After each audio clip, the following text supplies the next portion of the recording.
10:03 a.m. and I'll call to order the Fort Myers Beach Marine Environmental Resources Task Force Advisory Board meeting for Wednesday, January 10th, 2024. Call to order, and if you could all please stand for the Pledge of Allegiance. Behind you there, Dave. I know it was there somewhere. I pledge allegiance to the flag of the United States of America and to the republic for which it stands, one nation, under God, indivisible, with liberty and justice for all. Just the time.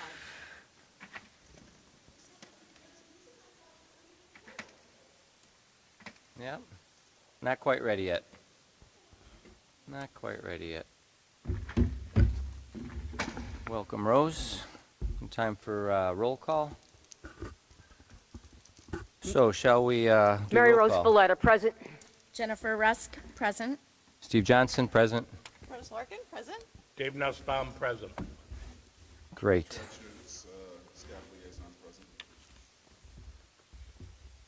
Okay, perfect. So, first up is approve the agenda. I actually have a motion to amend the agenda to add a few of the items that were on our original agenda in the event that time allows. Which one specifically, Steve? Well, staff reports, which I would assume Yeah. should be added. Staff report is missing. Beach sand projects. And the next was that we had agreed upon at the last meeting was adopt the easement program, which was the greening the roadways, or the you guys recall the subject? Okay. So those two are just to be added in the event time allows. I'll second that motion, provided there's time. Discussion? Yes, can I add, we have some time-sensitive information on the activity book, and I would like to see that on the agenda this morning. Is that something that needs to be discussed, or is that just a report? It needs to be discussed. Okay. I guess I could give a report, but I need feedback. Can I give it under, Well, ideally, it would be on the agenda. right. Right, members' report's really not a discussion period, so, It's not a lot, it's just, But it's time sensitive, right? it is time That, sensitive. and that's, yeah. okay, so I'll amend my motion. Reverse it? What are you going to do? Do you have to reverse your second? I was just going to place that on to the So, amended agenda, along with the beach sand projects and adopt an easement. okay, will it suffice if I second the addition to the extended agenda? Sure. That's what I do then. Okay. That makes sense? There's 3 items added to the end of the agenda if time allows. Okay. Except that we need to get to Jennifer, she said. Okay, right. So that'll, in the order of activity book, beach sand projects, adopt an easement. Actually, okay, we won't get to adopt an easement. We'll put it on. All in favor? Aye. Any opposed? Hearing none, motion carries unanimously. Approve the previous meeting minutes. You all got them? I'll make a motion to approve those. And I'll second that. Any objection? Hearing none, motion carries unanimously. Public comment? Seeing a member of the public, Mr. Rude, would you like to come and speak?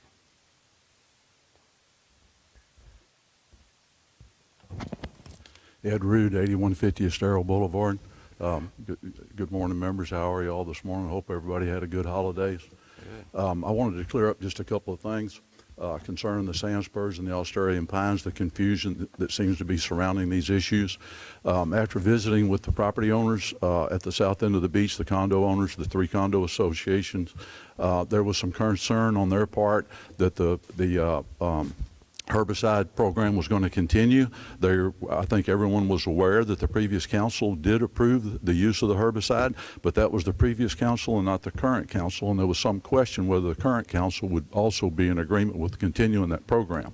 And so my intention at the last MERF meeting was to make the MERF committee aware of it so that they could ask council if in fact they were in favor of continuing that program. As far as the Australian pines, it was obvious to myself and the neighbors, now that we have direct access to the beach and we can go out there and see what's going on, that we have an invasion of the Australian pines. It has been going on, I guess, for a while without any interruption as far as getting rid of them. And that's obvious because there are some of them that are taller than I am. And so I spoke to Rebecca. She said that they would control them inside the critical wildlife area, but they had no jurisdiction outside the critical wildlife area. And she suggested that the town be made aware of the fact of the proliferation of the pines outside the critical wildlife area so that the town could act on that themselves. And then as far as the name of the area, Steve, you're correct. The area has been referred to as Mulholland Point. Although not very many people are aware of that, it's not widely publicized, it is still referred to mostly as Big Carlos Point. That doesn't change anything, but that being said, we're not asking to change the name from Mulholland Point. We have an area, designated critical wildlife area, inside that area that is known not as Mulholland Critical Wildlife Area. It's known as the Little Estero Island Critical Wildlife Area. And we felt it appropriate, myself and my neighbors, the people that are behind this critical wildlife area, we felt that it would be appropriate to designate that specific area to Dan Hughes. And in recognition of his service to the town and being one of the founding fathers of the town. That was simply the intent. So that's all I've got to say. Thank you. All right.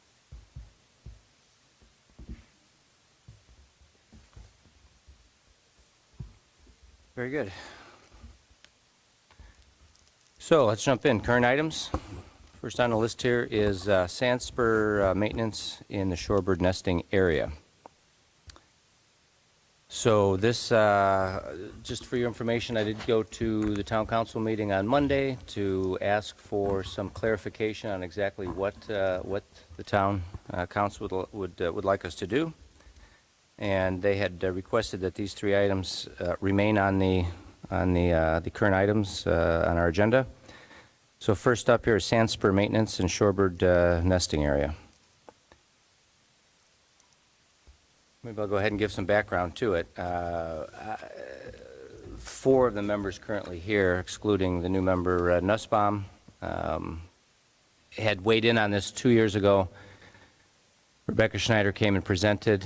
The town liaison, environmental liaison, had her come in and present to us the options to basically to identify the issue of sand spurs causing open wounds in primarily black skimmer chicks and least terns, and which were leading to staph infections and created a mortality event for the shorebird nesting birds, specifically the colonial nesters. So we were provided a overview of items and approaches to control those sand spurs. And as you may all recall, we do have a document that goes over those. But essentially, there was their recommendation at the time was to use glyphosate, which is brand named Roundup, is the most common brand, where they wanted to broadcast spray that over the nesting beach to manage the sand spurs and the crow's foot grass. But they also included non-lethal options in the plan that used enhanced seawater, which we discussed at length, vinegar, acetic acid, different ethanoic acid products, which are all basically based on acetic acid, propane torches, as well as mechanical removal. The MERF did make a recommendation to council on October 14th, I believe, maybe October 18th, to deny the use of glyphosate or to recommend not to use glyphosate. as it enters and migrates into the water and kills seagrass, the marine life, leading to bad water quality. So we came back and we looked into the other issues. Vinegar was ruled out. It's not EPA registered, so could not be used in this application. The FDEP would not allow that as part of the permit. And we investigated propane torches, which came back, and that was not a reasonable means to manage the sand spurs due to its proximity to the nests and the disturbance it would cause running around with a propane torch, as we discussed. And last was mechanical removal, which is an option, not a great one. I think there's limited resources to participate in that. So that's what's on the table. I will mention the mayor himself asked, although he did vote to use herbicide 2 years ago, he has asked us to potentially investigate if there's other options to the use of imazapyr. Do you know of any other options, Steve? I don't. I'm of the opinion, talking with the FWC, that they have not spent any time investigating any, with the assumption that imazapyr could be used again, is my sort of assumption. So that's where we're Is it at. something that we should just research more? I mean, do you think there's something out there that we just haven't found? Well, I mean, what happened last time is we went back and told them, glyphosate was not, we would not support glyphosate, and so we started investigating the alternative options, and essentially time ran out. Yeah, And so the director called Councilman Veach at the time, and he brought it up to town council the next meeting because of time-sensitive needs. The spraying starts in April. And he brought it up at town council, and there was unanimous support for using imazapyr at the time. And that would have included current Councilman Adderholt, current mayor, Vice Mayor Adderholt, Mayor, it's terrible, Allers, and also Bill Veach at the time. Is imazapyr actually working? Or did it work when it was? It worked. applied? Yes, it did. Yep. I mean, looking at the spec sheet, we all reviewed the spec sheet for it, and it was found to be its half-life was limited to a day or two in water, so that was one of its benefits. But it is a broadcast herbicide, and I mean, it's important to note that the treatment is only in the roped-off areas of the colonial nesting beach. So this isn't going to be spread throughout the entire south end of the beach. It's specifically for the roped-off areas. And, I even have a photo of it, basically. The roped-off areas, there's a blue dye in the herbicide, and that portion of the sand was dyed blue. The prescription for the use of imazapyr also included a second treatment if needed in September, and the FWC found that that was not required. So then we're not going to give a blanket okay for everyone on the island to use this?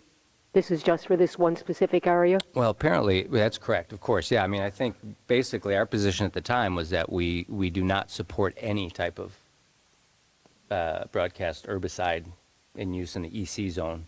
Well, much less the rest of do the we agree island. that something is needed? Well, the downside is that if the sand spurs exist, then we'll have that, potentially that same mortality event with the chicks being ripped up by the sand Exactly, spurs right. themselves. And that was actually brought up by Edward at the last meeting, that if you pull them by hand, the sand spurs will grow back and still probably impact the chicks, while the herbicide may last a while longer in terms of inhibiting the growth of the sand spurs. Correct. I mean, the herbicide will destroy the sand spurs. I mean, they obviously not permanently because they're back. But they do what it's supposed to do, and that is to eliminate the crowsfoot grass and the herbicide and the sand spurs. There is a critical timing on that you have to apply the herbicide before the development of the sand spurs on the plant. Mm-hmm. Otherwise, you're just killing the plant, but the sand spurs are already there. That's right. So you have to actually, to use the cliche, nip it at the bud before they turn around and go to seed. That's right. That's correct. That's why, even though you're rototilling in some of the areas to destroy the sand spur plant, you still have the sand spurs in the sand, which become very problematic for the owners on the south end whose, Sure, you're essentially People are sowing, walking you're down sowing in the bare seeds feet. yeah, you're So- spreading them and sowing them. That's right. well, at the bottom of your feet, Right, which sure. is extremely painful. Yeah, they're not my favorite, I can assure you that. Should we look into what other municipalities are doing, or neighboring towns and islands? I don't believe we have a lot of time on this. I think if we're going to make a recommendation to the town council, we need to make a recommendation sooner than later so that they can reinforce it with FWC so that it can be applied if it's going to be applied. Because if we wait till nesting season, the same thing is going to happen this year that happened last year. And I was listening to the meetings where they said, gee, it'd be really great to apply it, but we've missed the window of opportunity. So I guess from a timing standpoint, I would say if it's already been approved and this is the least offensive of the offensive herbicides that we can recommend, that we would go forward with that. So are we advising town council to okay it with FWC? Is that what we're doing? That's, I think that would be our recommendation to them. Yeah, I think I agree with you, Dave. I think our backs are up against the wall, and we need to do what's best for that area. And if there's no alternative, that's what we have to go with. And this is the time to do it. I mean, I have, What are you thinking, Steve? well, I mean, the only stakeholder really we've discussed this with so far is the FWC, and they have, my conversation with Rebecca was just that we're back in the same situation as 2 years ago. And there was no, added alternatives from what were offered earlier. The other stakeholders, of course, are those that are part of the what is it actually called, the Carlos Beach Temporary Refuge Stewardship Plan. I mean, that's obviously a stakeholder. The other stakeholder is our liaison himself. The town is actually the primary stakeholder. What is our environmental manager? Any comments, Chad, on the situation?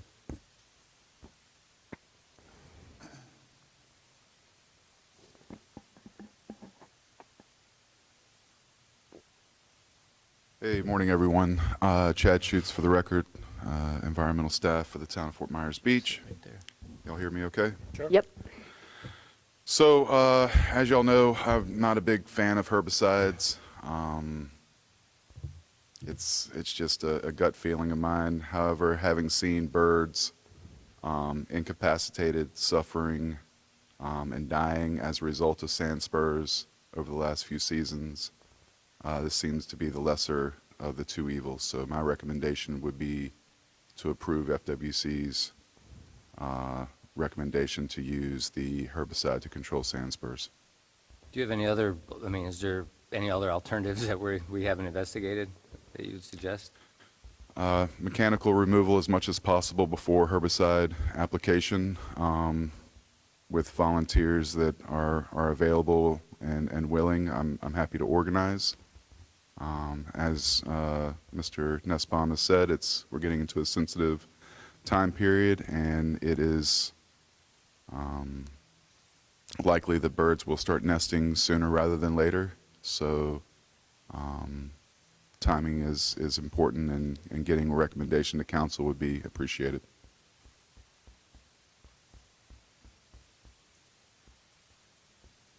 Any questions?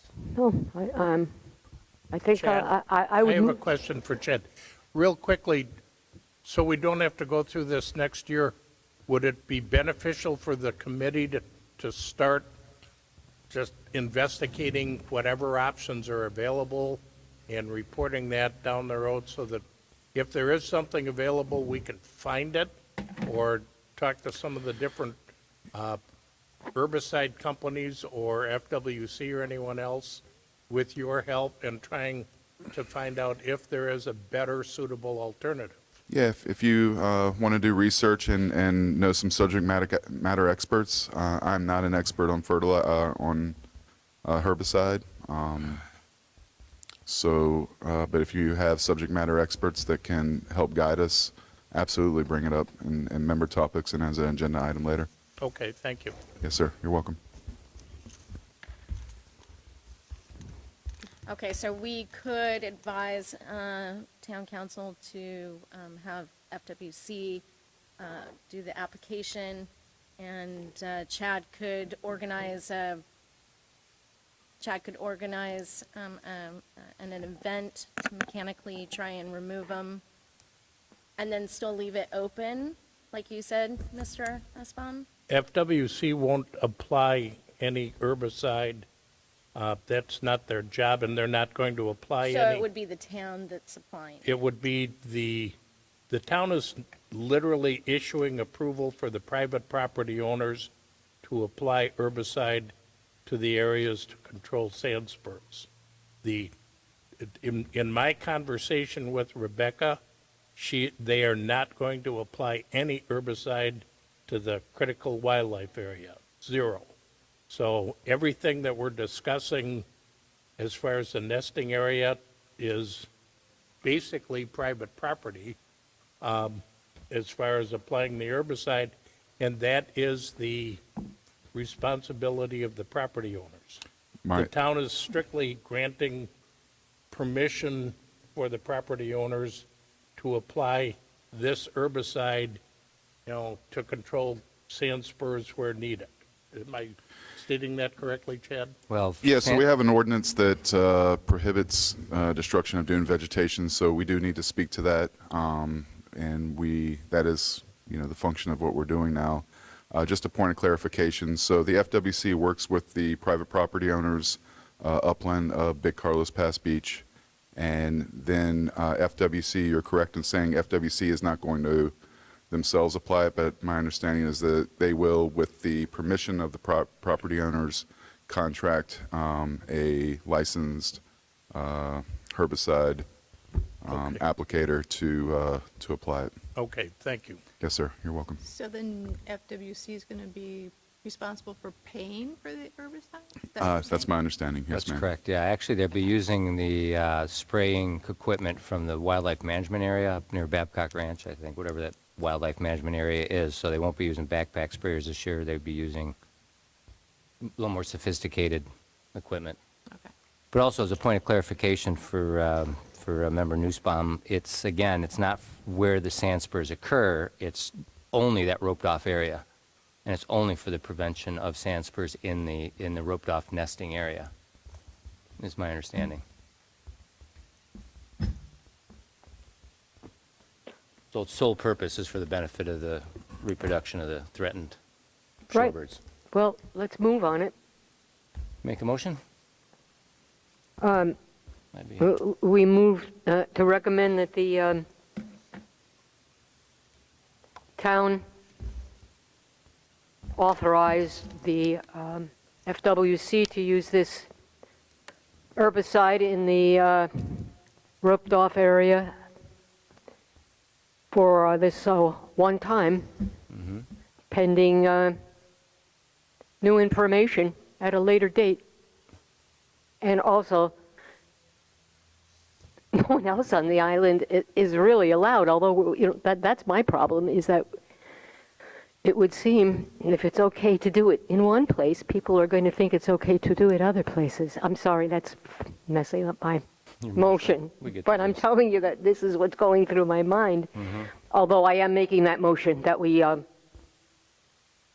authorize, we advise the town of Fort Myers Beach to okay the use of the herbicide in this, what are we calling this area? It's In the roped-off colonial nesting bird area. the roped-off birding area. And That's my motion. Can you amend it to include the addition of recommending mechanical removal? Oh, yes, and Yes. of course, this, so the recommendation is to advise the town to okay the use of this herbicide in the roped-off area to promote the health of the chicks, and also to request that that Chad, our advisor, organize whatever's necessary to mechanically and by hand remove any of the sand spurs. And I guess we do that before the herbicide. It's needed, yep. I'll second that. Discussion? No, I think we've discussed. Discussed, as I usual. think it's all done. Is there any opposition? Hearing none, motion carries unanimously. So motion by Spalletta, second by Johnson. All right, next item. Australian pine eradication in the EC zone. So this is a quandary for me personally. I know that this came up a couple of years ago, and at that time it was requested by our town environmental staff, Chad, to request from the town council essentially for resources in order to perform this. So not a request to allow to perform it, but just to request the resources. At the time, there was a different public works director, and he couldn't direct the public works director who had the resources to perform the work. But also the Austin, during last meeting, had said that the work has already essentially started on this. So the identification of what needs to be done, the surveying of what areas. So I guess I'm at a quandary of understanding how we're involved. I mean, I think we're all in support of removing invasives out of the EC zones, outside of just being aware of it. As Chairman Johnson, as I understand it, there are multiple seedlings of Australian pines that are on the beach. Everywhere. Some you can pull by hand. Some, as Mr. Rude testified, are taller than Mr. Rude. That's more than a seedling. That becomes an established tree that is very difficult to remove. If you've ever tried to get rid of a tree that gets over 6 feet tall, you have to destroy the root system to stop the tree from coming back. So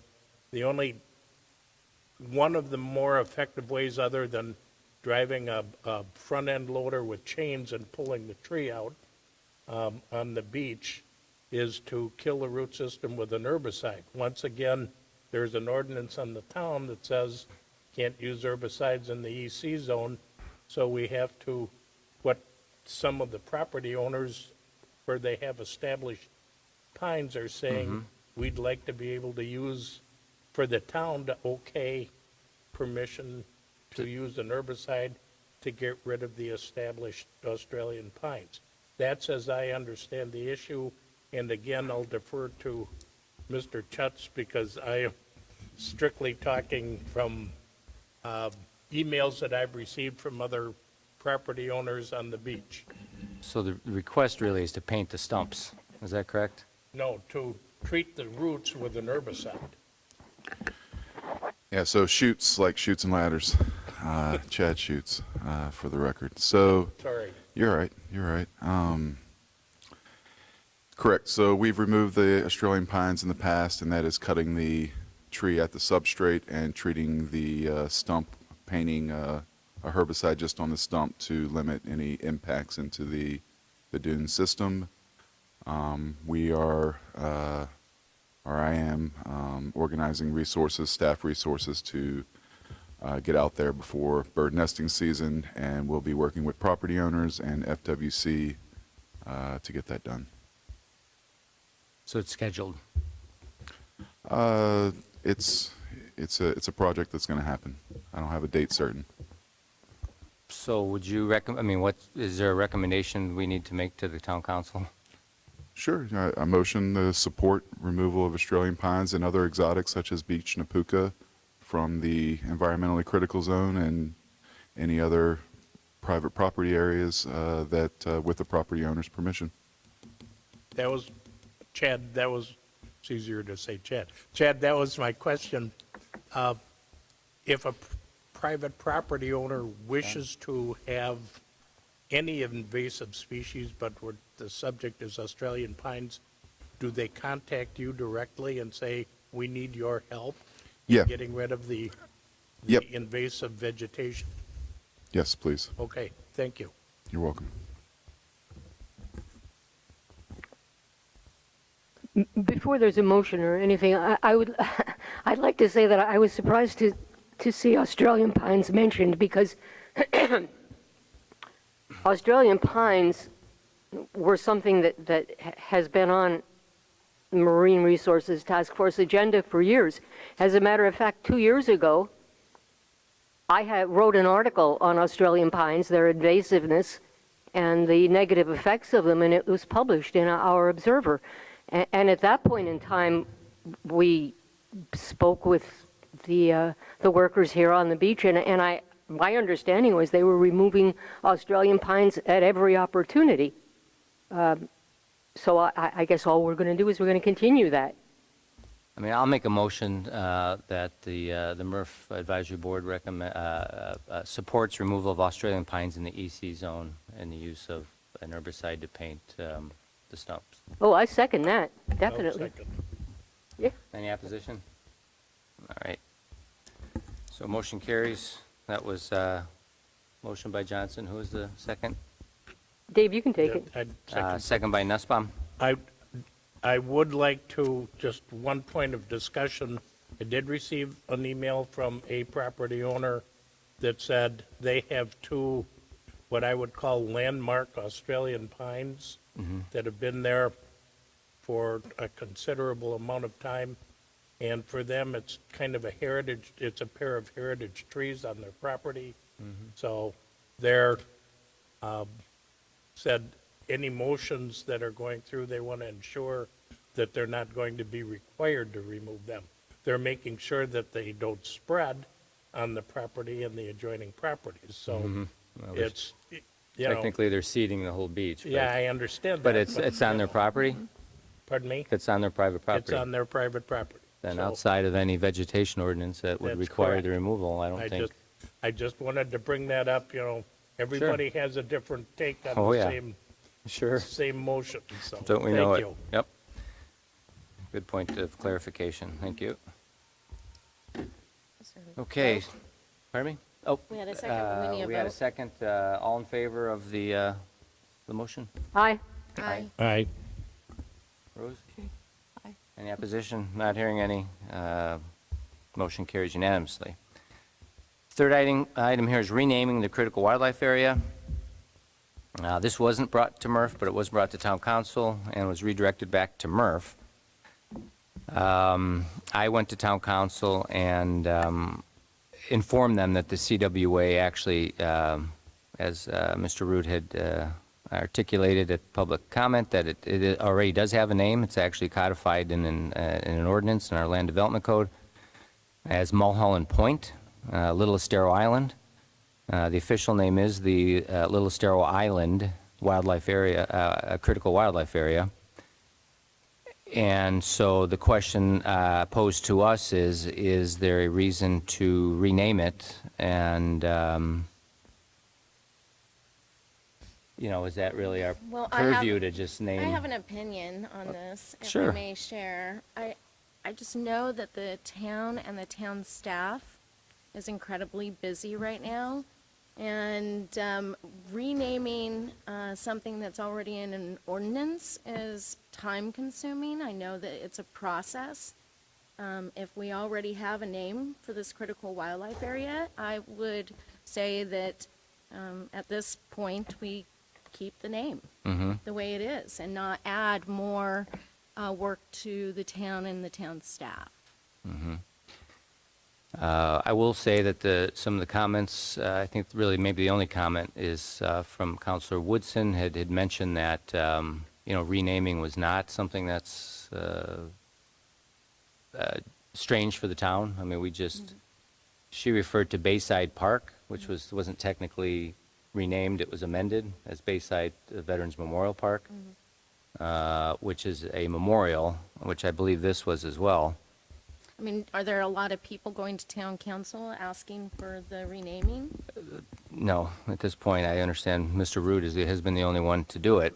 My personal opinion on it certainly is that it's a memorial naming, obviously, for the late Mayor John Mulholland. I can tell you that my next-door neighbor was his widow, Nancy Mulholland.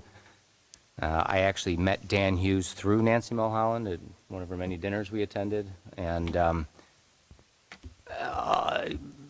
should it be renamed? I would say, in my opinion, absolutely not.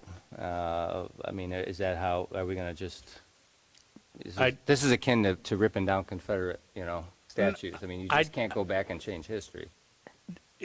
We refer to it as a critical wildlife area. No one refers to it as anything else Right. other than Right. the critical wildlife area. I look at this as kind of like if you go to Sanibel, you don't go through the bird sanctuary, you go through the Ding Darling Bird Sanctuary. It's named after, Ding Darling, Right. who was there. I think it would be whomever the town selects, I think it would be a great honor to have that. That being said, I also think the residents of the town ought to have some input, just like they had input on Bayside Park. So I would be open to throwing it out to the people on the town and saying, leave it the same, put Mr. Hughes on, put Mr. Mulholland on, or pick someone else, and let's get an opinion from the town before, 7 people on a MERF committee or the town 5 people on the town council make. Let's see what the town citizens want.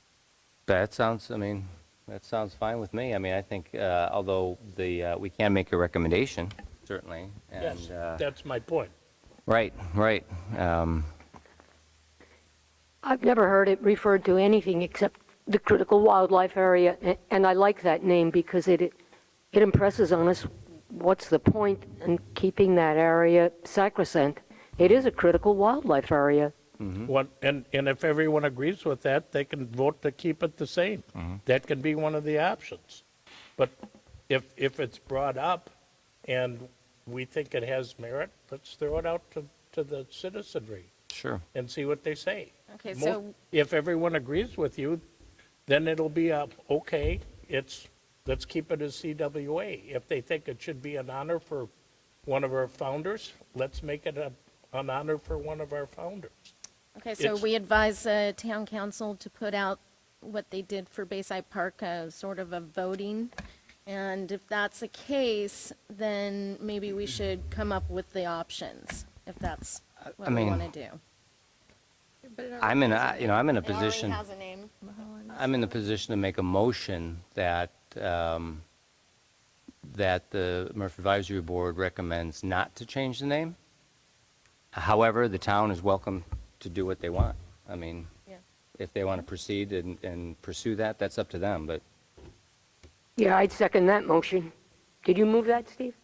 I did, discussion. I mean, that's just sort of, it's not up to us to just, really That's right. If decide. town wants to do it, fine. It's an asset of the town. Obviously, it's state land.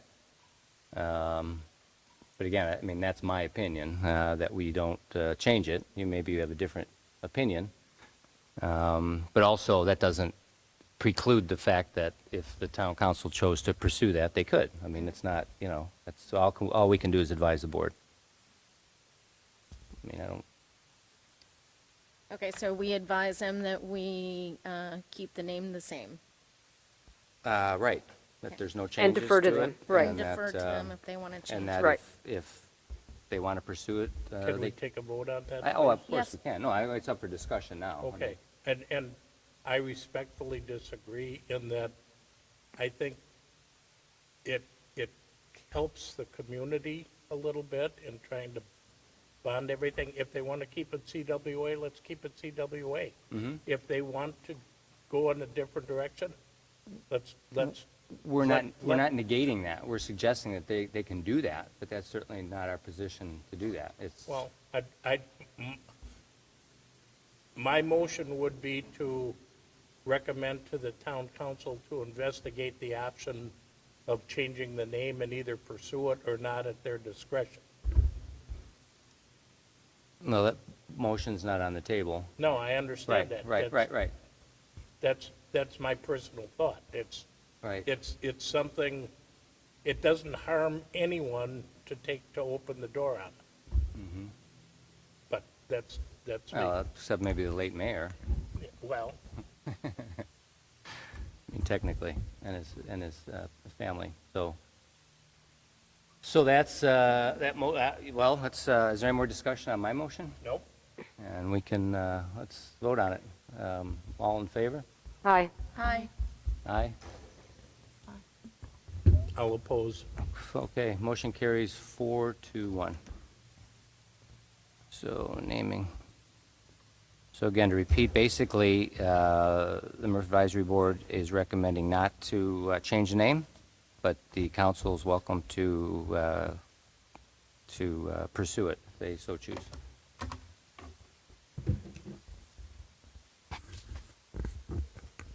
Okay. So, we got a handout here. Okay. Next up is an update on the activity book. Okay, so just to give you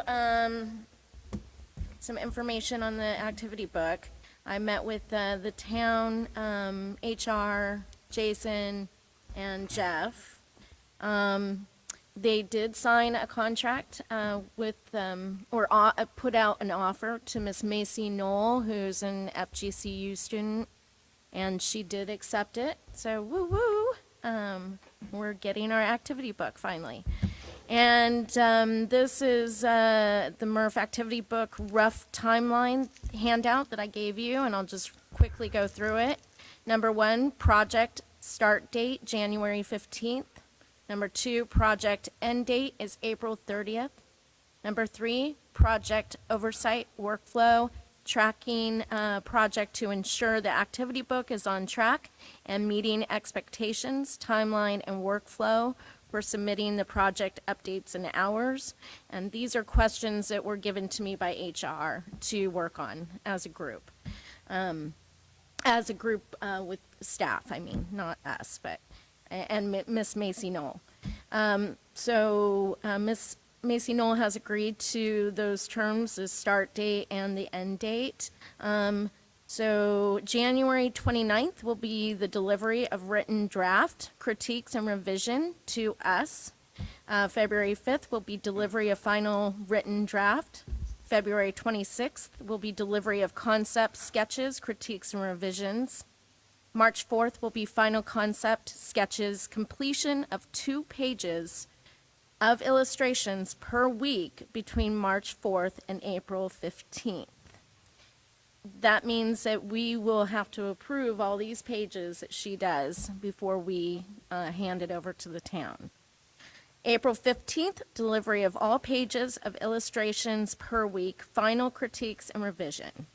The 4th question was process for approving content, artwork prior to project completion. MERTF meetings during this time is, January 10th, which is today, February 14th, March 13th, and April 10th. I propose a special MERTF meeting after the April 10th meeting. Town staff and Ms. Knoll, MERTF. So we have a meeting after the April 10th, or we can move the April 10th to maybe the 15th, or we just have a separate special meeting with them. So that's what I propose. Any discussion? Who's on first? So I don't, So basically, we're going to be we only have 2 meetings right. in the time that she's going to be delivering all these pages to be approved. Right. I have another proposal, and that is if you just want me to head it up and approve them on my own, I don't know if maybe our town liaison can, maybe Miss Macy Knoll can deliver the pages to me, and then I can hand them to Chad, or send them to Chad, and Chad can send them to you. I guess we're, back with the Florida Sunshine Law, so I just wanted to get your advice and your thoughts on how we pursue this. Right, so would it just take one additional meeting? Is that what? Right, the one after, to basically finalize, okay, the pages, and then send them off to the town for Between March approval. 4th and 15th. So between March 4th and 15th is where the approvals need to occur? Can they all occur at one time or not really? Well, no, then because you- she's only gonna be giving us 2 pages of illustration per week. So we have 2 meetings, and that would be the March 13th. Let's see, delivery, what's that? So we would have a meeting. We would have 2 pages at the March 13th meeting. And then April 10th, we wouldn't have all of the pages. Okay, some pages. April 15th is the date that she'll be giving us. This is a rough timeline, too. This has to complete by a certain date, as I can recall, right? Oh, end date, Basically, April we 30th? have to, April 30th is the end date of the project, which means everything's got to be approved through MERF. For Ms. Knoll's purpose. Ms. Knoll. That's what ends, is on Yeah, April but then we 30th also is have her to get inclusion. approval through the town, so if the town sees something that they don't want in there, then they will send it back to us, and then we have to send it back to Miss Macy Knoll. Not that the Okay. town would, see any issues, but, they're gonna be putting their logo, it's gotta go through a process. Sure, I understand that. Jennifer, if we move the meeting a week, would that going from March 13th to, or if we moved our regularly scheduled meeting a week to allow approval of the 2 pages, would that work? So we would be moving the meeting, say, for example, the final day that she will be handing over the last 2 pages would be April 15th. So our meeting is April 10th, so if we moved it up a week, say the 16th or the 17th, just to give it an extra couple days. I would recommend to the committee that we move it the week and allow it rather than having an extra meeting. Now, this meeting would also include all town staff. It wouldn't be a normal, regular Be a MERF workshop. meeting. It would be more of a workshop. So that's why I was thinking maybe we just add a separate workshop. Because we would have Miss Macy Knoll, we would have Jason Green, Jason and Jeff, and whoever our town liaison council person And I would is. assume Chad as well. If you would like to participate, that would be great. So would one meeting then allow us to really complete everything? So that's where I. Not if there's corrections. Right, if We need to there's have corrections, time. That's, so I don't know, Chad, can I ask you a question? Are you allowed to, once these pages start coming in, are you allowed to send them, email them off to MERF members for their approval or critique? And then send them back to you? So Chad Schutz, Town of Fort Myers Beach, if you would like to motion the MERF committee to advise town council to direct staff accordingly, you may. That is your purview.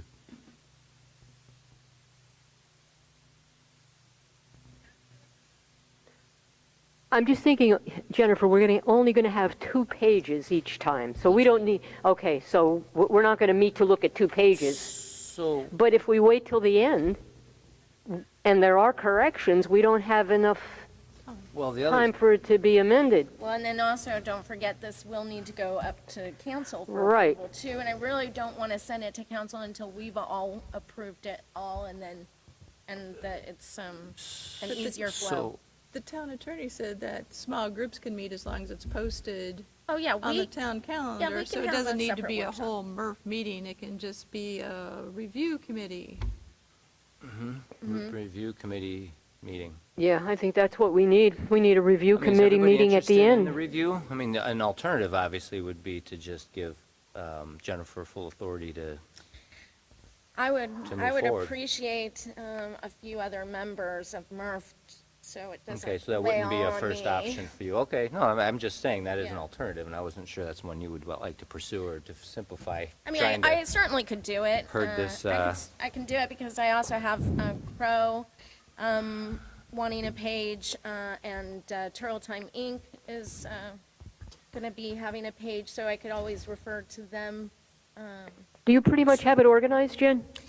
Do you know how So many I- pages and all that? Okay, so it is in her contract that it's going to be, I believe, 13 to 15 pages, and it's going to take her about a week per page, or for, I think, 2 pages. I think she's going to work on it 6 to 7 hours per week on the pages. So I do have kind of just put something together on the pages, and with some help from Turtle Time Inc.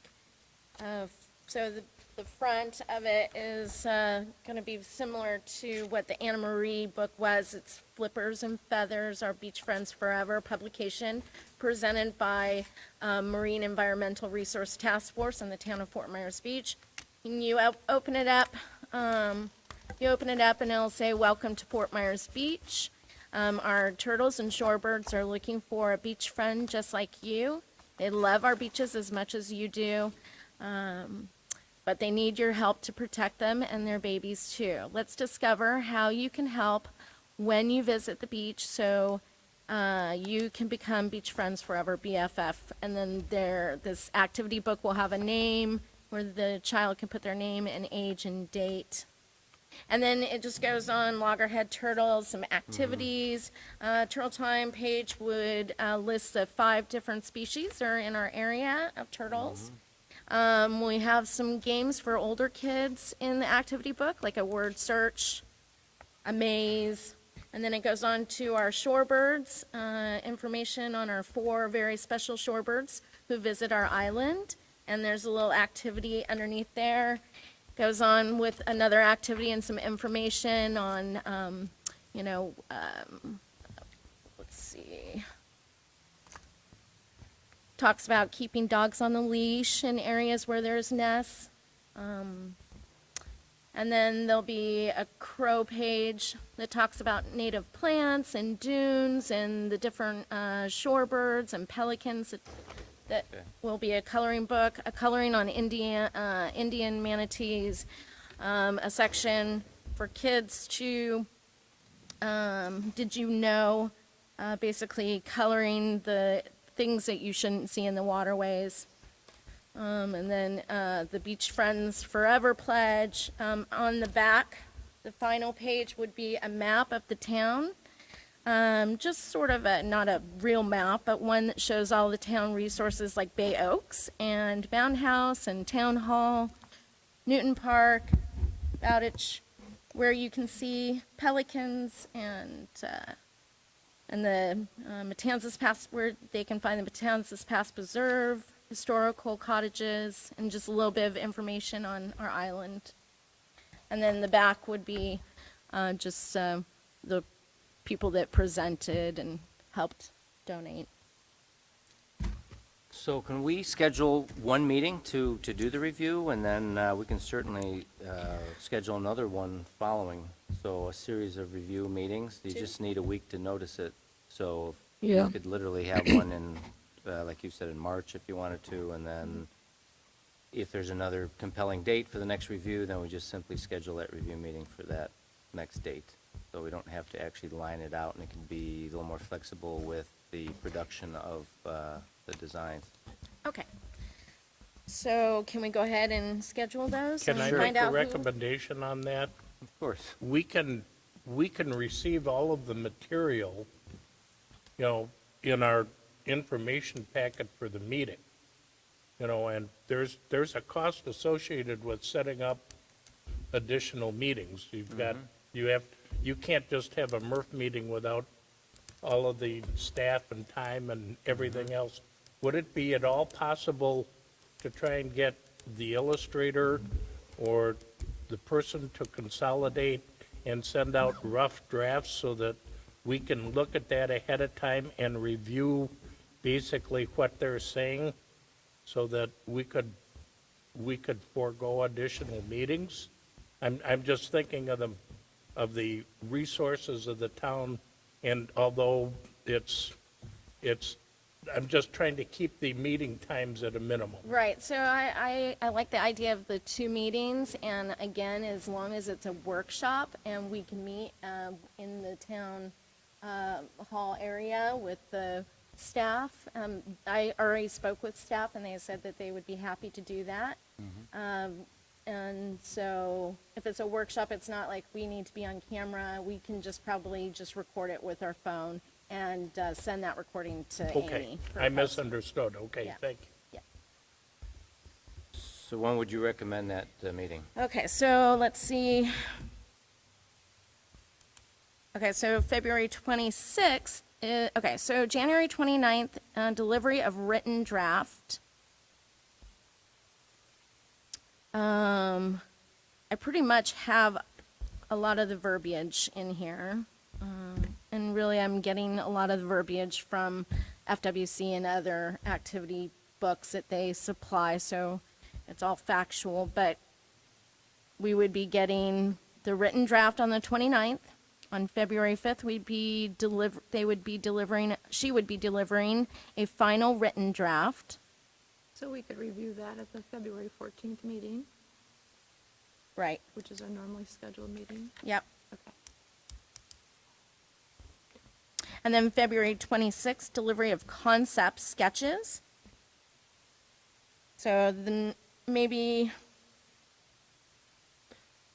Won't the sketches be in the written draft? I don't understand. no, Jen. the like written the draft written is the draft. verbiage.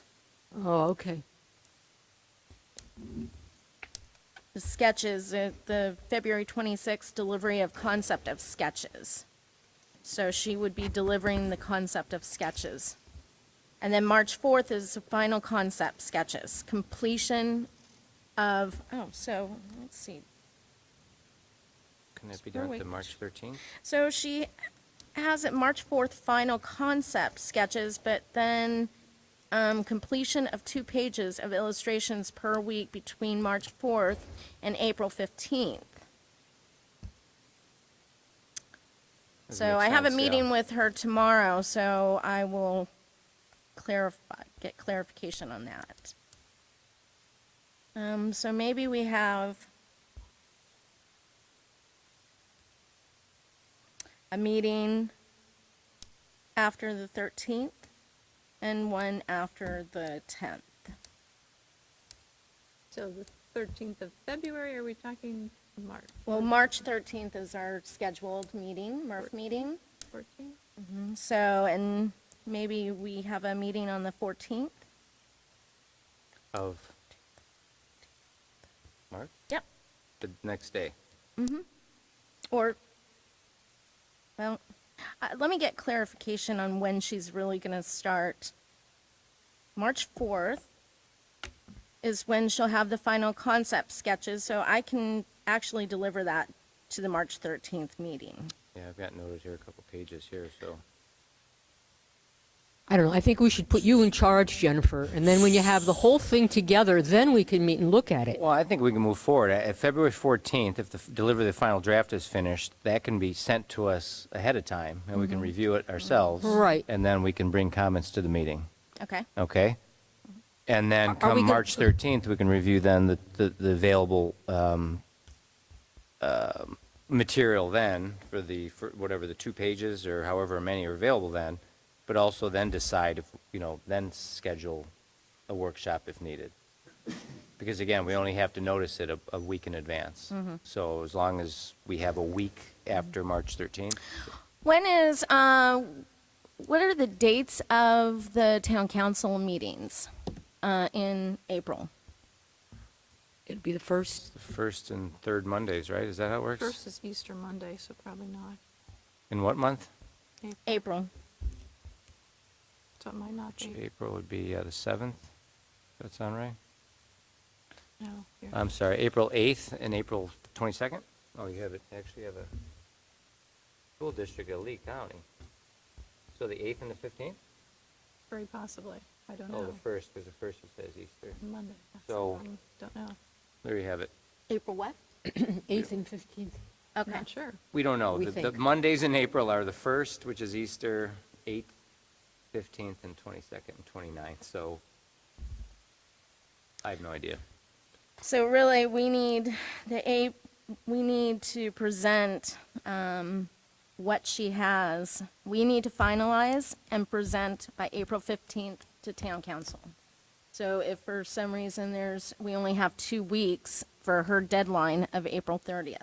Well, there's two, I mean, if it's not Monday the 1st and potentially they move to the 2nd, I don't know how, if they do that, otherwise you've got the 8th and the 15th. So there's 2 more.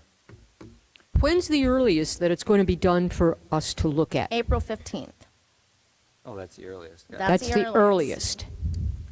She'll be sending She won't have us a draft pages. before then? Right, she will be sending us pages, 2 pages a week. So, I mean, it's January now. I mean, do we have time to move into that, to answer these questions about when they'll meet and schedule accordingly? I'm just And- saying that the last date is when we will have all the pages on April 15th, and we have until April 30th for her project end date. And we basically have 2 weeks, from April 15th to the 30th, to get it, To review and approve it. to review and approve it through MERTF and through the town. The town So, council. We have a meeting April 10th. So it won't be ready yet, between 15th and 29th. So there just needs to be a workshop after the 15th, Yeah. prior to a town council meeting, Well, right? 2 things have to happen between the 15th and the 30th. We review it and you present it to council.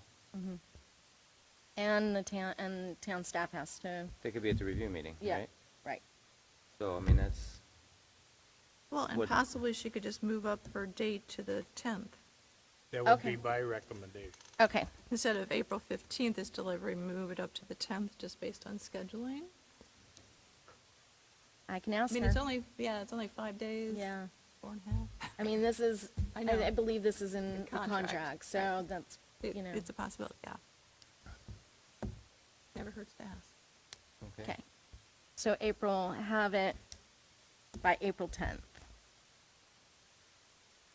So have the final completion of 2 pages of illustrations per week between, okay, so the final concept sketches we need by the 10th.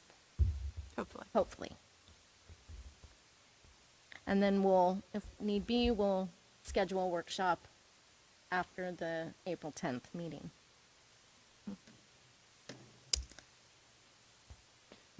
And in the meantime, we're still getting 2 pages a week Correct, and, to look at, so, correct, so then we would, I guess, if I understand, Mr. Schutz, he said that we could advise town council, to direct, staff to be able to share those pages, in a packet. Am I correct in what he said? I think you just said we can request from town council to advise staff. Advise staff, yeah, Yeah, on, to share do those anything, yeah, I pages. suppose, yeah. but staff isn't going to, they're not going to have anything. Jen is the only one who's getting it. I would send it You're to going to send it to, Chad, Chad, and and then then Chad could then forward it. forward it on to us, but we have to go to town council and ask town council, for, if they could advise town staff to, share the concept sketches and verbiage, Share with who? share it with the members before meetings. Well, they can send it, I mean, it's Oh, they not can something, send it? well, I mean, yeah, as long as there's no discussion. To us, you mean? Yeah, Yeah, they can send us anything, as long as there's no discussion between members outside of the meeting, is all, right? but it would be something that's up for discussion. I don't know. Yeah, I mean, there's no problem with that. Our attorney Voss came and said, hey, as long as, you're not talking about between each other outside of the sunshine, then you can send anything you want. I mean, she opened up, actually liberalized our sunshine law versus the So previous town council. I can send you all the sketches? You can send us stuff all you want. Oh.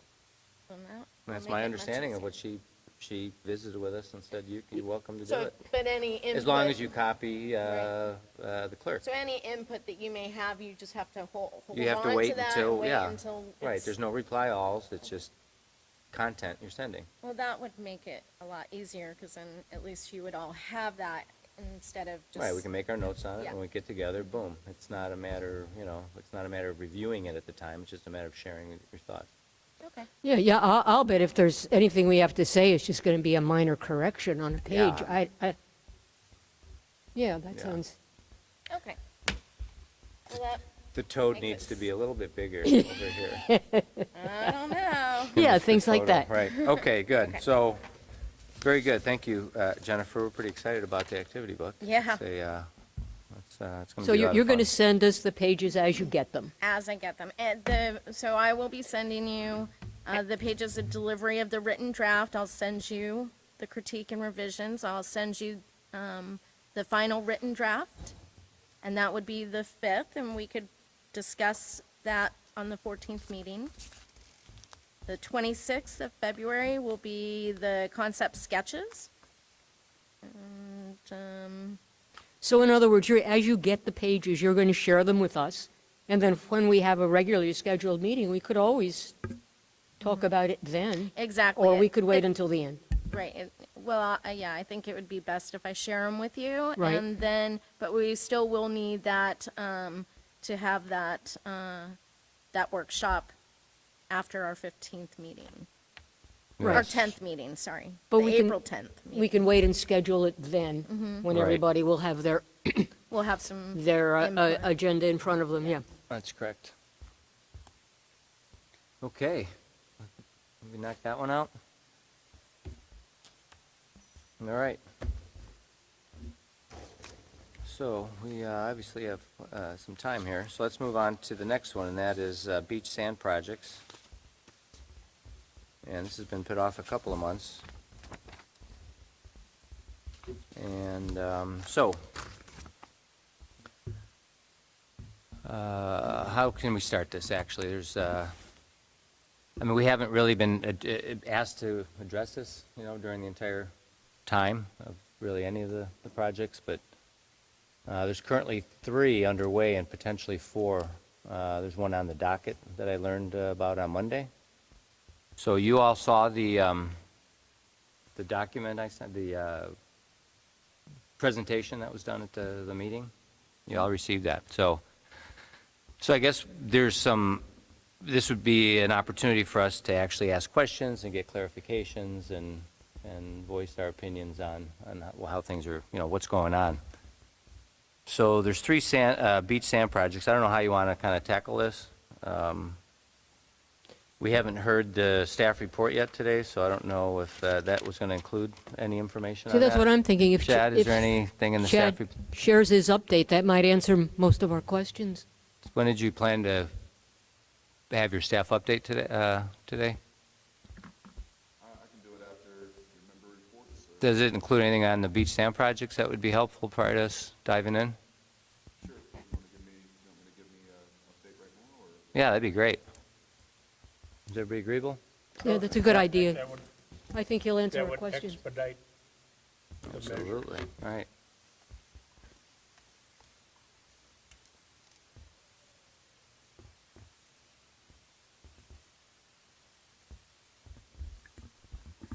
For the record, Chad Schutz, environmental staff. So beach sand projects, the FEMA-funded berm is complete. We are going to be opening bids for the FDIM funded truck haul project today at 2:15. The caveat with that is we have not yet received a contract from FDIM to fund that project, so we're still waiting on the state's legal to issue that contract so we could award it if the bids come in within the budget. As y'all may have heard, the renourishment project, it was the engineer's opinion of probable cost was 22 million. Both bids were north of 36 million. So that project, as bid, was out of budget. So staff is working with the coastal engineers to re-strategize to get sand where we need it before hurricane season as much as possible, including the north end of Estero Island and R204 around Leonardo Arms, where it is highly erosional.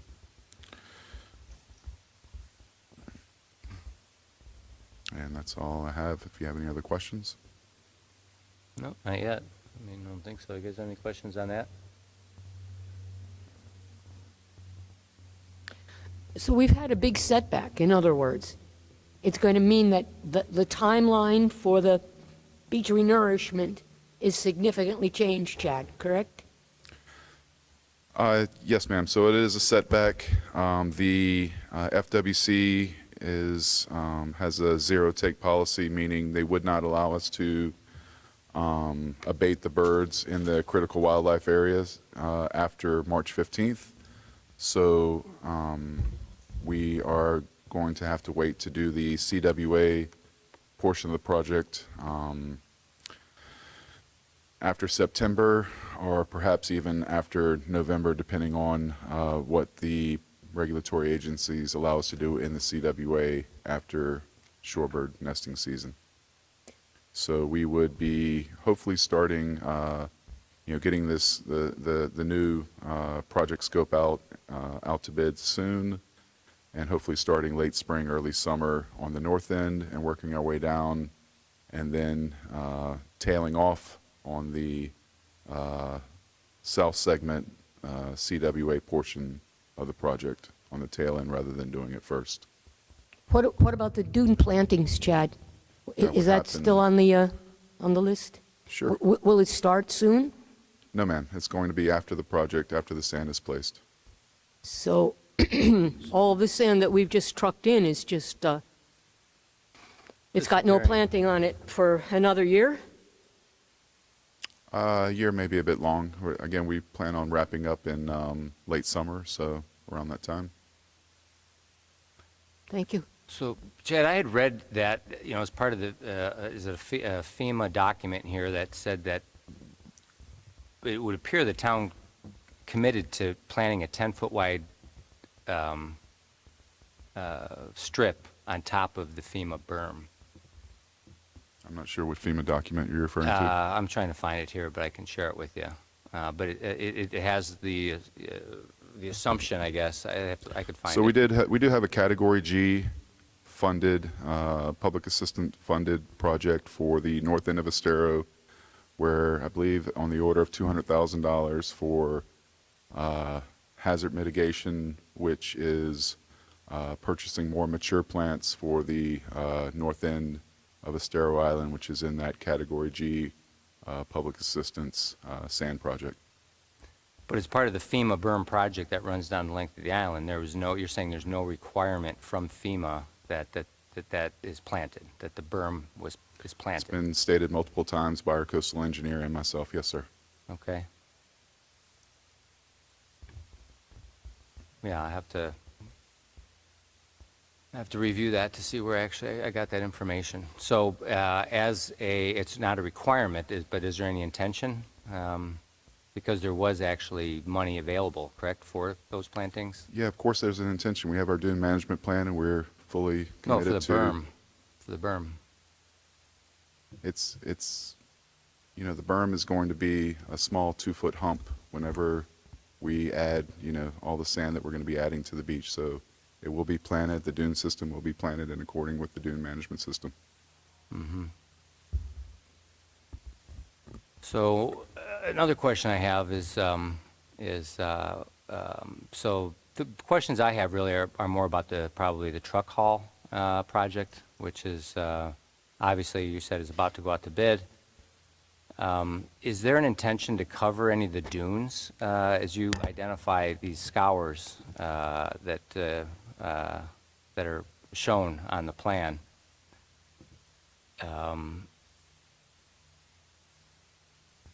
Are those, so that's the question. It's primarily in like the 5,000, I think, block?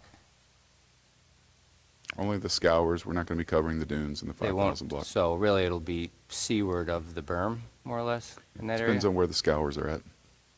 And those scours are perpendicular scours, or those parallel scours? They come in all shapes and sizes.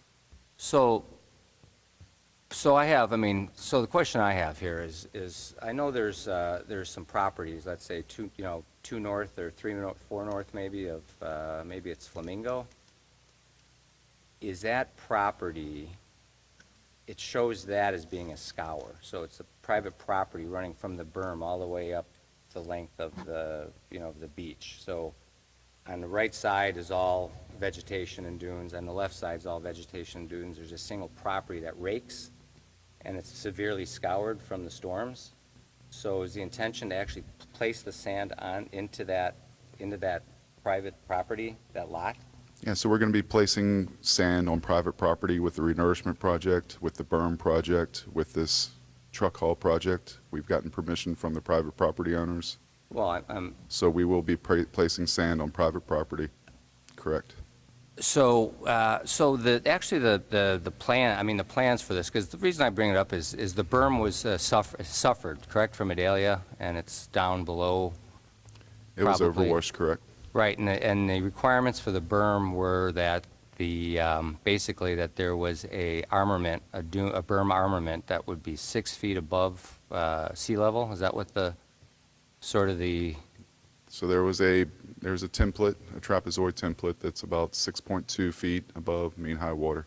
right, and that's the that sand would be added to achieve that height. Is that correct? Correct. Okay, so because there's areas on the beach that were not eligible for the FEMA berm, Correct. specifically down south, and is that because that they were above that grade level?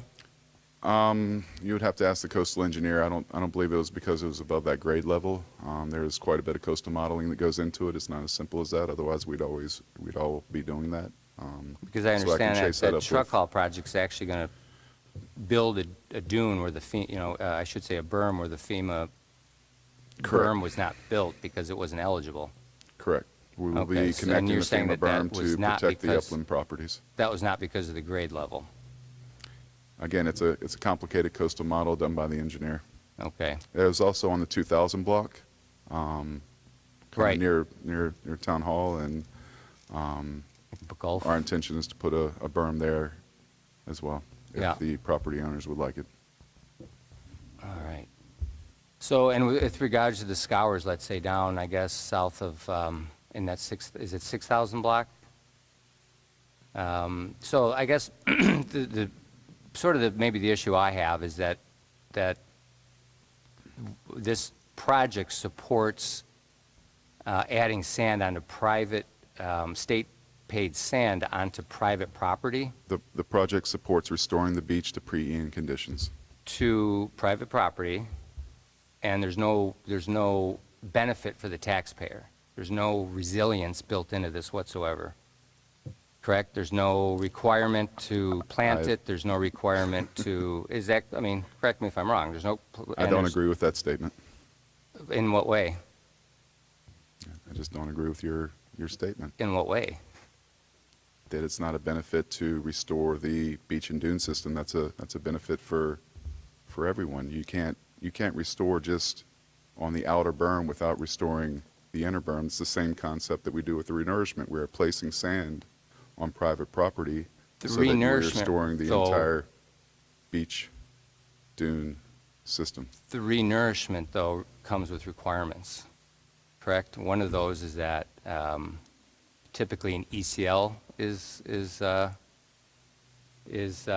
necessitated, correct? Because that's state sand, so the taxpayer gets then the benefit of the land. At And also- ECL, there's a document I can send you with the ECL, what's required and when the ECL is required. If you're placing sand above the mean high water, an ECL is not required. Erosion control line. For the benefit of any viewers or anyone who's not familiar with the erosion control line, that becomes a state property line with previously submerged lands that remain state property after sand is added, making them uplands. So in the case of the truck haul project, we are not filling in submerged lands per se. We're not filling in areas that are below mean high water. So an erosion control line is not required. So would you say that the inlet down on the south end is above the mean high tide water line since it fills I'm not with sure water? what inlet you're So the referring inlet to. that creates Little Estero Island down on Carlos Beach. I'm not sure what inlet you're referring to. So it's the one that the Gulf meets and feeds the lagoon on into the critical wildlife area. I wouldn't call that an inlet per se. Is that above the mean high water line? The last time I was there with the engineer, a substantial portion of that was above mean high water. Yes, sir. So it didn't contain any water. Just because it contains water does not mean it's not above the mean high water line. If it's contiguous with the Gulf? I mean, I'm asking, I don't know. I'm asking because you have We expertise. have water that ponds on our section of the beach, Yeah. and we're above the mean high water mark. We're above sea level. We're above the mean high water mark. When it rains, we get 2 inches of water. Because- That's retained water behind the mean high water mark. That's Same because thing it's- with the lagoon. They're It's just fresh water. No, those are two completely separate things. The lagoon is fed by an inlet.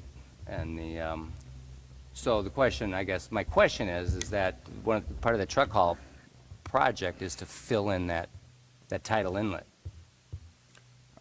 Again, I'm not sure if I would classify that as a tidal inlet. I disagree with that statement. What would you say it is?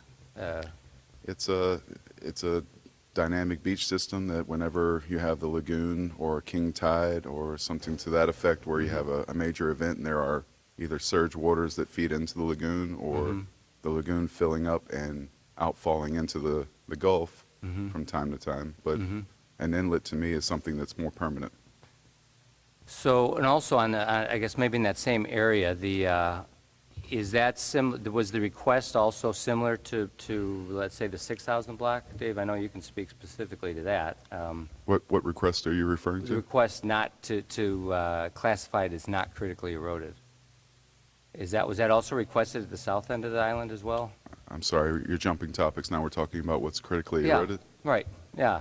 So the state designated critically eroded shoreline is from Bowditch to Lanark, as well as in front of the CWA. Previously, I think was it the whole island? And I know there's a it wasn't. Nope, it's never been the entire island. So we know We've this never had an ECL on our section. from south of Flamingo, correct? Correct. Right, So there's no- we're part of the entire island. Right, but I believe that the question Never. no,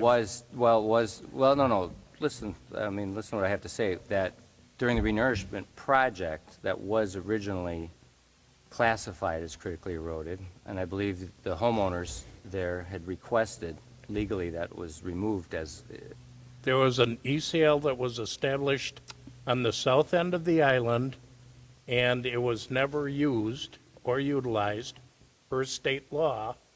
The homeowners got together, petitioned FDEP and FDEP, and said they wish to have the erosion control line removed from their property, which it was. It was all legal. They hired an attorney. It's all in the state statutes. It's all a matter of record. They had an ECL on the south end of the island. It was removed by, I don't know, probably 10 homeowners down there. right, because there wasn't, I believe it's because there wasn't a survey done. That No, it's not a survey. It was never utilized. the state was required to. Sand was never brought in. The that- ECL was never utilized. But Correct. that's- The so requirements that's to not the establish an question. ECL were not obviously satisfied, and that's why the state rescinded it. So just to remind everyone, we're supposed to be out of here at 11:30. So if you want to wrap up your item, we have Yeah, another I meeting think coming the in. next meeting's at noon, I think. Correct. So. Yeah, we were asked to wrap up at 11:30, We're aware please. of that, okay. So, good, we'll just, I guess, leave this on the agenda for next meeting. What time is it? Yeah, just so everyone's clear, we're not putting any sand above mean high water. we're going to be in conformance with the emergency final order. Well, I mean, I think the question I have is, and a potential recommendation to the town council is that the sand is sort of being used to take care of private property without any form of resilience being added Again, to our it. project is to restore the beach to pre-Ian conditions. I know there is a want to let everything go natural and No, I'm be as it suggesting may, potentially but the use of that sand would be better off. intention of the project is to restore the beach to pre-Ian conditions. So that's, there's still a lot of the beach that is not at pre-Ian conditions, is my point, I guess, so. Correct. So- We are aware of that. So there's also other requests from, let's say, up north that came up at the meeting that let's say, Best Western and some of the northern properties would also like extra sand, so. Correct. And we are using our funding to address that issue. So this hope for additional truck haul project that you're pursuing, it was going to be used for that purpose, was. So the FDIM money does not allow us, states don't allow us to duplicate benefits. So we have different state funding for up north. We're not necessarily allowed my understanding is we're not going to be allowed to use FDIM money where we already have state funding or without being able to describe that in legalese. That's the gist of what I'm hearing. So again, we have a Category G funding to place sand up there. The intention was to combine that with the renourishment project. That has gotten complicated, and we are re-strategizing to get sand on the north side as soon as possible. So you're saying that this current truck haul project, although it was, your design was to take care of these other areas, that excluded the ability to reestablish the berm that was knocked down during Idalia. We're waiting on the contract to see exactly what is excluded, but that's my understanding that the FDIM money will not allow duplication of funds, which includes placing sand in a state-funded renourishment area.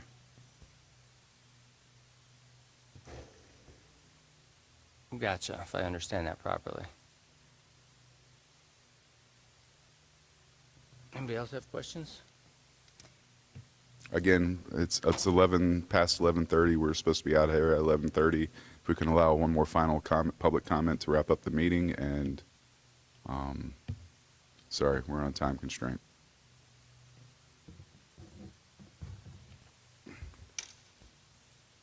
Questions?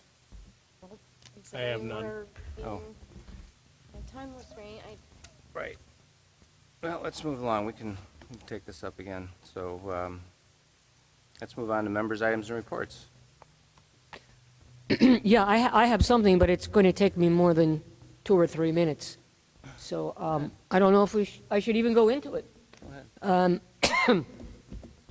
And you'll see why when I pass this out. Whoops.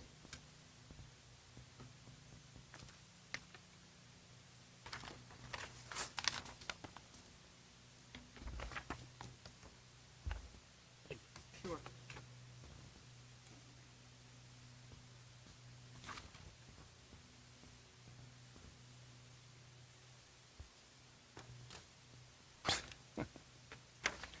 Take your 10 minutes to pass it out. It's from last night.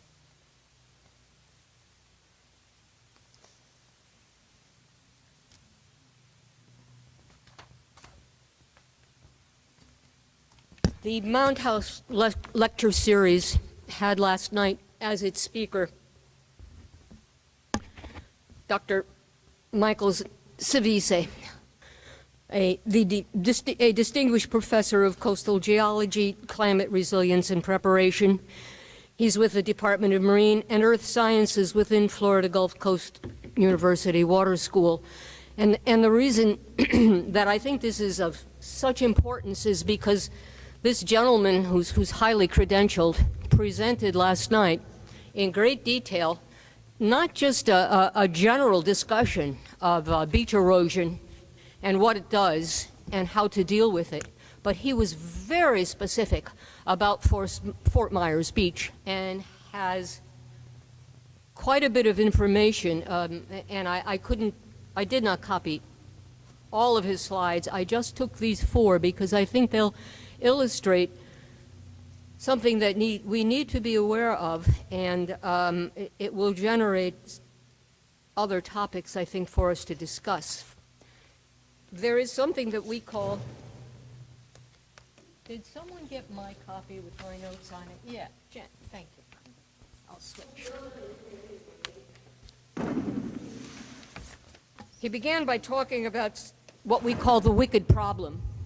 And the wicked problem is something we're all aware of, that erosion is not a one-time thing. And every time we get a storm, there's potential damage to our beach. It becomes more and more expensive to repair that damage. Eventually, government agencies are going to be sick of paying for it, and they may in fact not have the money. So it behooves us to look at the situation, our specific situation, and come up with best practices to deal with it.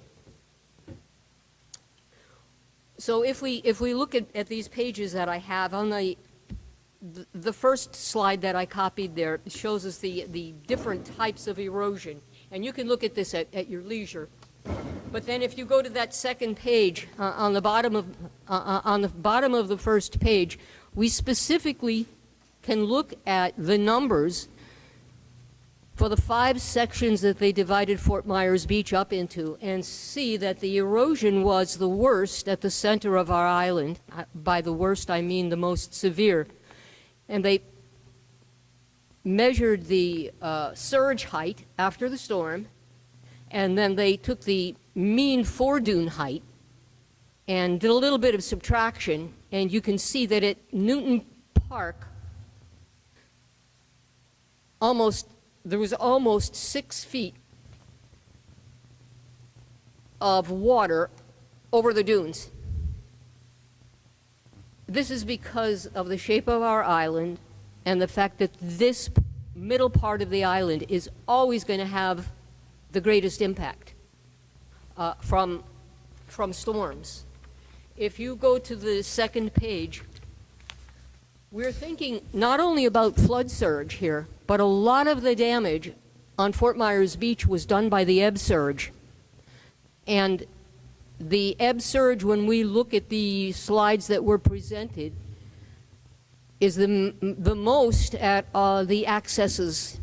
So we need to very carefully look at the accesses, because as the water recedes, it has more power than almost as than when it came in, because it's in such a narrow area. And so when we renourish, we need to be aware of these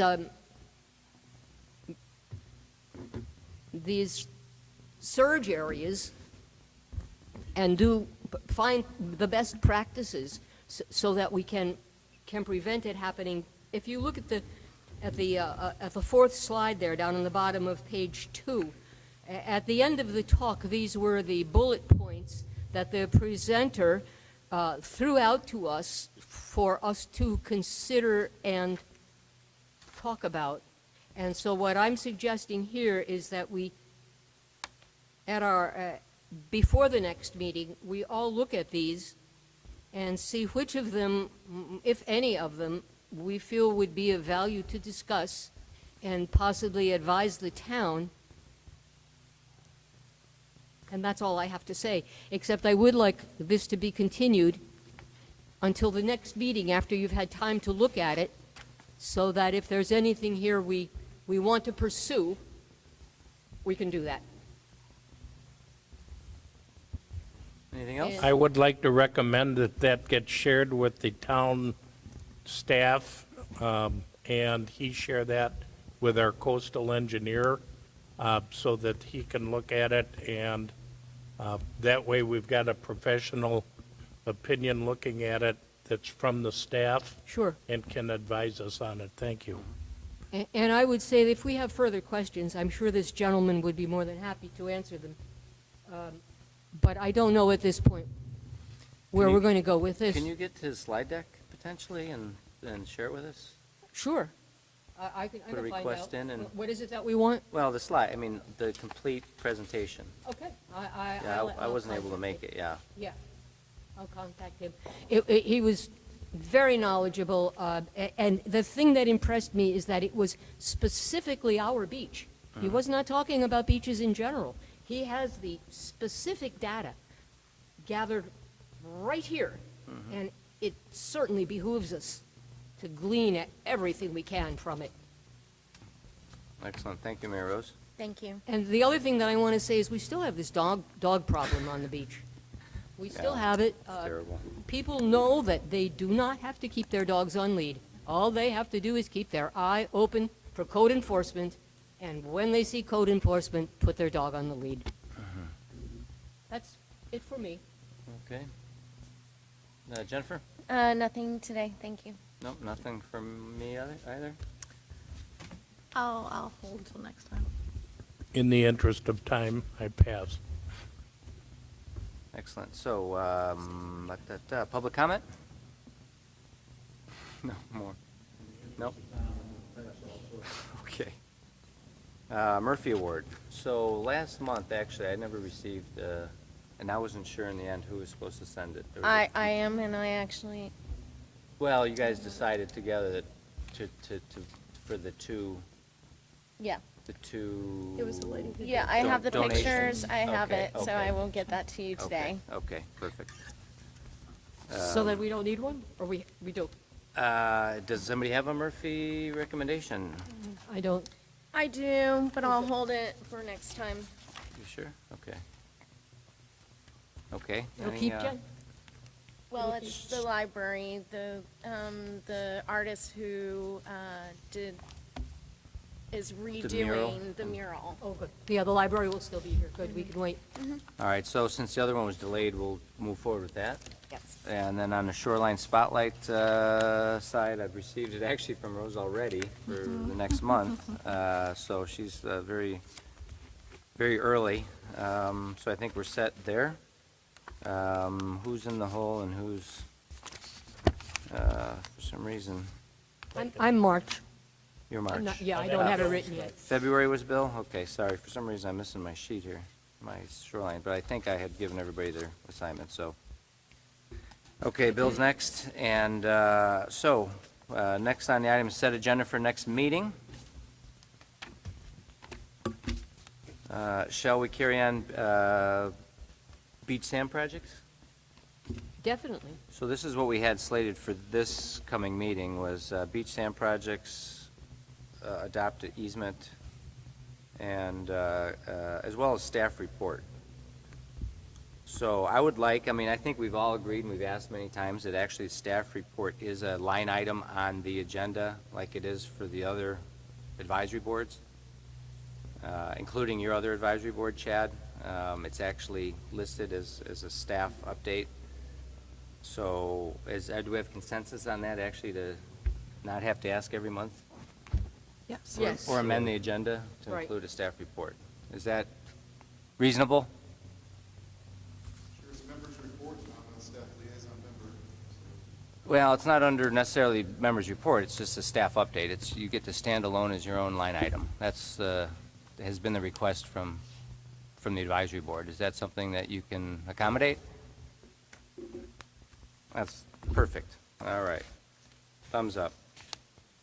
So, we won't have to add that every month? Did you say the beach renourishment project is on the agenda next month? Well, the beach sand project. I respectfully submit we beat that to death, and we should move on to something else.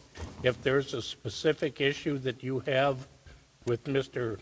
Schutz, you can send the questions in and he can respond at the meeting. But I find that rehashing all of the projects going on line by line is kind of a waste of time for the committee. And if there are specific instances or questions that you have, that you address them in advance, he can respond to them to the committee, and we can move forward. Just my personal opinion.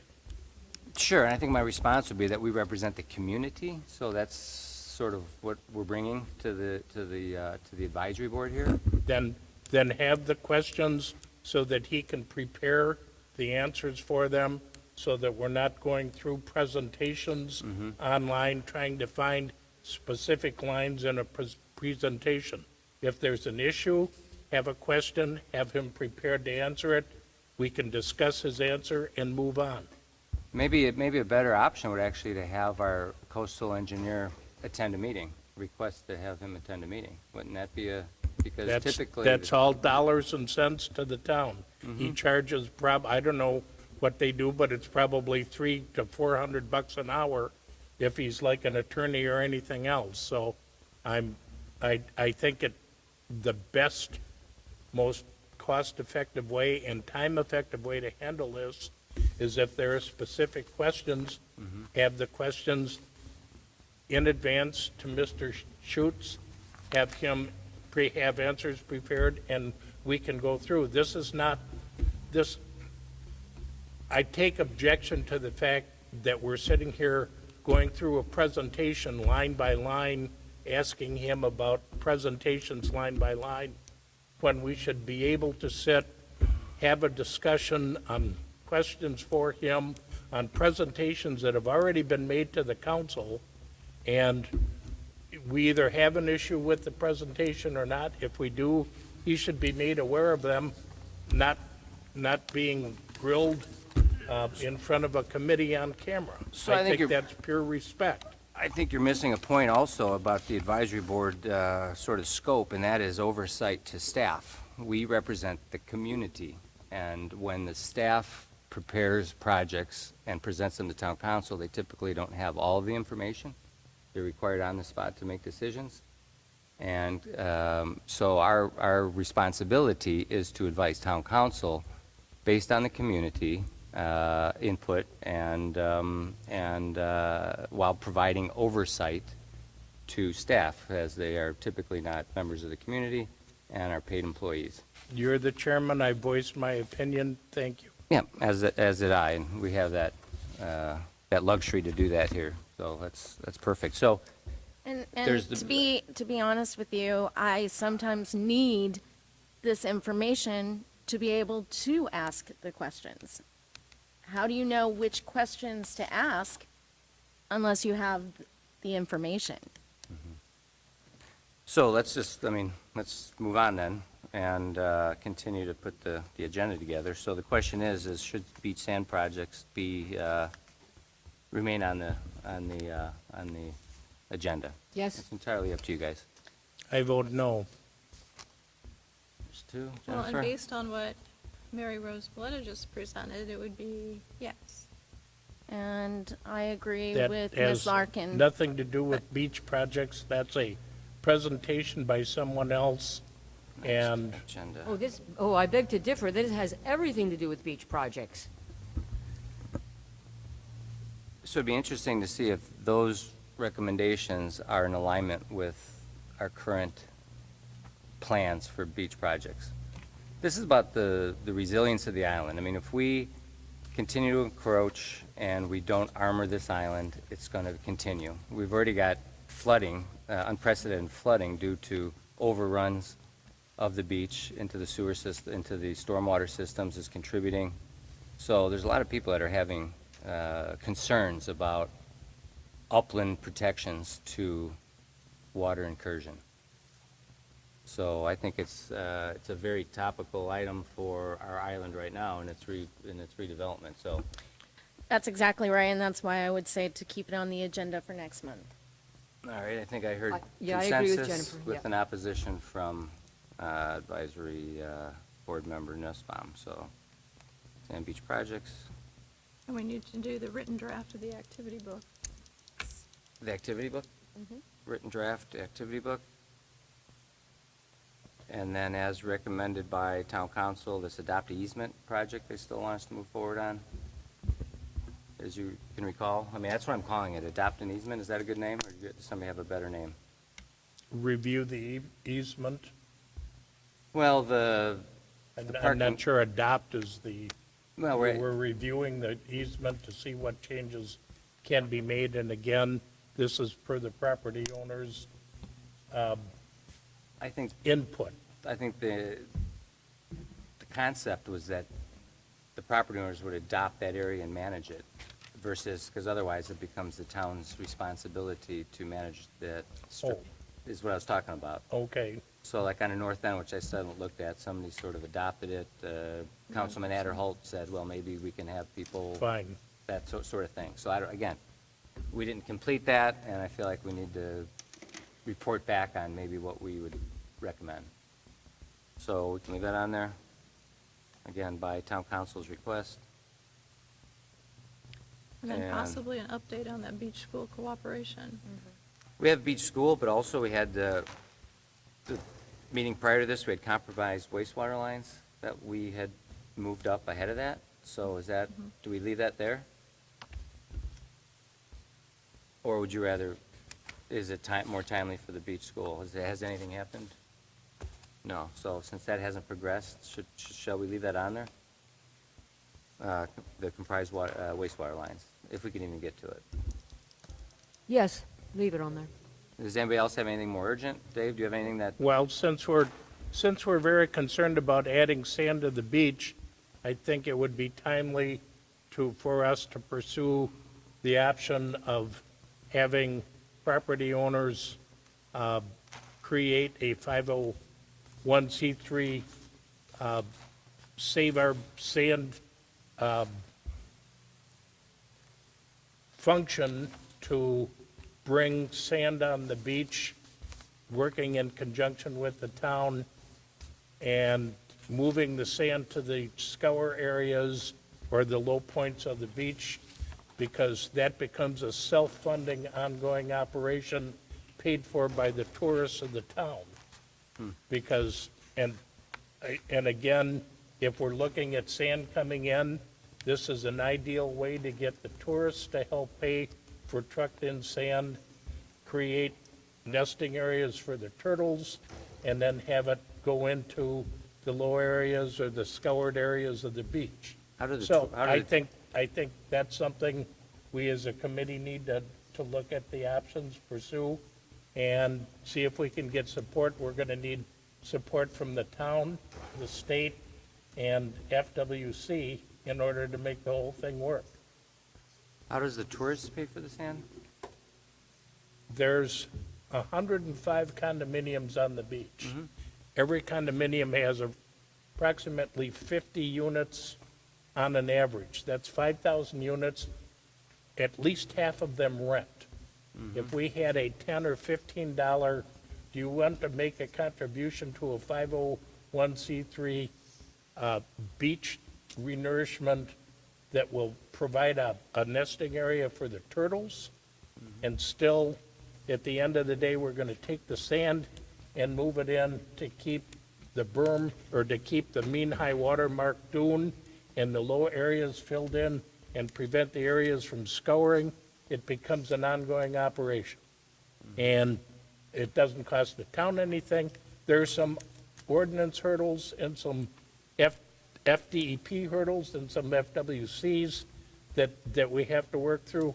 But if we could get 200 truckloads of sand a year on the beach, paid for by people that want to do something good for their beach and for the habitat of the turtles and the birds on the beach, why wouldn't we want to pursue that? Let's just stop raking in that one area where your condo is. If we didn't rake in that area, we wouldn't need to truck in sand. So the question, I'm not going to get into that, but there's numerous papers, and I have one here, and for the sake of time, a marine biologist that now works at the the Georgia Aquarium wrote her master's thesis on the benefits of raking and sea turtle hatching, and it actually improves the success rate of sea turtle hatching. That's why we haven't had one nest that came to We had fruition. one here this year. That's, so, Okay, so, let's go.